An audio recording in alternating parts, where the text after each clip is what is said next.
ನನಗೇನೆ ಎರಡು ವಿಚಾರಗಳನ್ನು ಹಂಚಿಕೊಳ್ಳ್ರಿ ಅನ್ನುವಂಥ ಅಭಿಪ್ರಾಯವನ್ನು ಬಂದಾಗ ನಾನು ಬಹಳ ಅದೃಷ್ಟವಂತ ಅಂತ ಅನಿಸುತ್ತೆ.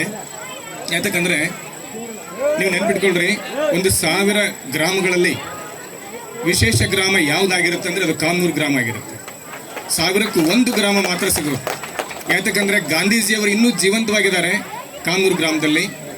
ಅದು ನಿಮಗೆ ಗೊತ್ತಿದೆನೋ ಗೊತ್ತಿಲ್ವೋ ತಿಳಿದಿಲ್ಲ, ಆದರೆ ಗಾಂಧೀಜಿಯವರನ್ನ ಅಚ್ಚುಕಟ್ಟಾಗಿ ಜೋಪಾನ ಮಾಡ್ಕೊಂಡು ಬಂದಂತಹ ಗ್ರಾಮ ಅದು ಕೊಪ್ಪಳ ಜಿಲ್ಲೆಯ ಹೆಮ್ಮೆಯ ಗ್ರಾಮ ಕಾಮ್ನೂರು ಆಗಿದೆ ಅನ್ನುವಂಥದ್ದು.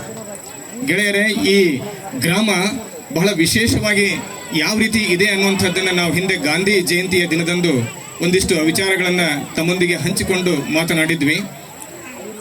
ಯೋಜನಾ ನಿರ್ದೇಶಕರಿದ್ದಾರೆ, ಶಾಸಕರಿದ್ದಾರೆ, ಲೋಕಸಭಾ ಸದಸ್ಯರಿದ್ದಾರೆ, ರಾಜ್ಯ ಜಿಲ್ಲಾ ಮಟ್ಟದ ಎಲ್ಲ ಅಧಿಕಾರಿಗಳಿದ್ದಾರೆ. ಈ ಗ್ರಾಮವನ್ನು ಸರಿಯಾಗಿ ನಾವು ಅರಿಯಬೇಕಾಗಿದೆ, ಇನ್ನೂ ಅರಿಯಬೇಕಾಗಿದೆ. ಜಾಗತೀಕರಣದ ಯುಗದಲ್ಲಿ ಮದ್ಯಪಾನ, ಮಾದಕ ಪದಾರ್ಥಗಳು, ಗುಟ್ಕಾ ಇವುಗಳನ್ನು ಮುಕ್ತವಾಗಿ ಒಂದು ಗ್ರಾಮವನ್ನು ಹೇಗೆ ಉಳಿಸ್ಕೊಂಡಿದ್ದಾರೆ ಅನ್ನುವಂಥದ್ದನ್ನು ನಾವು ಅರಿಬೇಕಾಗಿದೆ. ಬಹಳ ಮುಖ್ಯವಾಗಿ ಈ ಗ್ರಾಮ ಗಾಂಧೀಜಿಯವರ ವಿಚಾರಗಳನ್ನು ಹೆಚ್ಚು ಅಚ್ಚುಕಟ್ಟಾಗಿ ಜಾರಿಗೆ ತಂದಿರುವಂತಹ ಗ್ರಾಮ.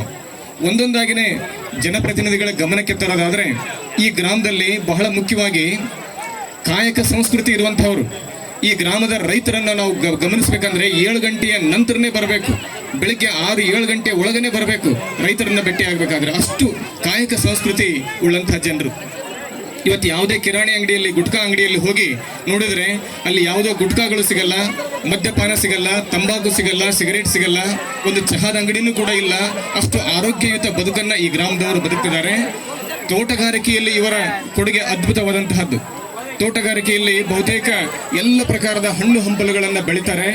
ಆ ಹಣ್ಣು ಹಂಪಲುಗಳನ್ನು ಉಡಾನ್ ಯೋಜನೆಯ ಮೂಲಕ ದೆಹಲಿಯಂತಹ ನಗರಗಳಿಗೆ ಕಳಿಸಿದರೆ ಗ್ರಾಮಕ್ಕೆ ಹೆಚ್ಚಿನ ಗೌರವ ಇನ್ನೂ ಸಿಗುತ್ತೆ ಅನ್ನುವಂಥ